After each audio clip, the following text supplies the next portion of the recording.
Suicide Squad, qui pour beaucoup a été une grosse déception, mais qui pour moi a été un bon film. Mais ceux qui n'ont pas aimé le film, ne vous inquiétez pas, hein. Comme dit le Joker, Je vais juste te faire mal. Super, super mal.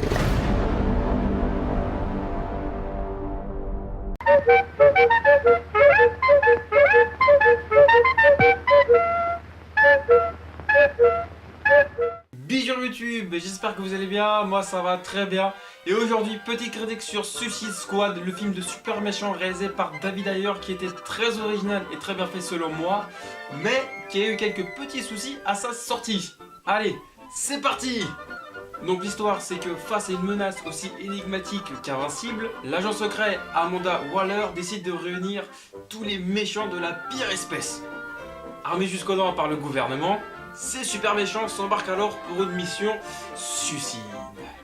Et pour vous dire, oui j'ai bien aimé ce film, même si je reconnais qu'il a quelques petits défauts que je développerai plus tard. Mais dans l'ensemble, les méchants jouaient bien le rôle de fou et déjanté. La méchante était bien sombre, et le film tenait bien la route en tant que suite de Batman vs Superman. Et les effets spéciaux du film étaient aussi au rendez-vous.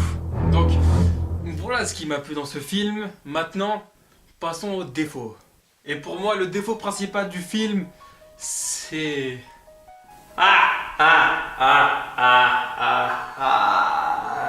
C'est le Joker, parce que pour moi, on le voit vraiment pas assez. Et en plus, Jared Leto nous avait confié qu'il avait tellement tourné de scènes qu'il aurait de quoi faire un film entier.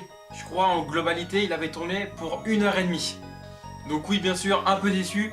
Mais il y aurait une petite rumeur comme quoi on le verrait dans le prochain film solo Batman avec Ben Affleck. Donc, affaire à suivre. Ouais. Maintenant, les personnages. Commençons par Harley Quinn. Harley Quinn. Ma femme. Harley Quinn pour moi joue très bien son rôle. Franchement, elle est juste parfaite, elle est belle, elle est vraiment folle. Pour moi, c'est, on va dire, elle qui sauve un peu le film. Ensuite, Deadshot joué par Will Smith, et c'est peut-être le rôle qui m'a un peu dérangé parce que je trouve qu'on le voit peut-être un peu trop sur la caméra. Et que je trouve que c'est peut-être un peu trop centré sur lui, et du coup on oublie les autres personnages. Ensuite, le Joker. Qui pour moi, le Joker de Jared Leto, franchement, il est bien, je l'ai bien aimé. Ouais.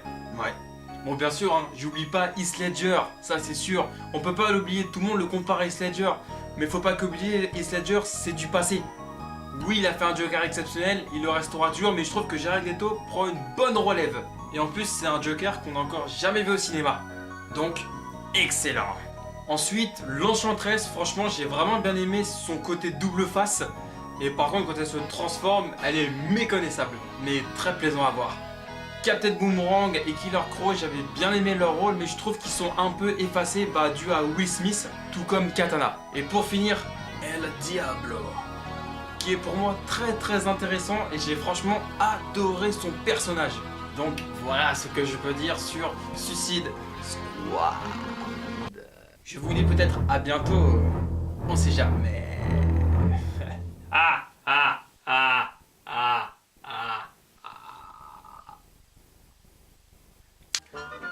Ouf. Ouais, dis donc, sacré personnage, hein.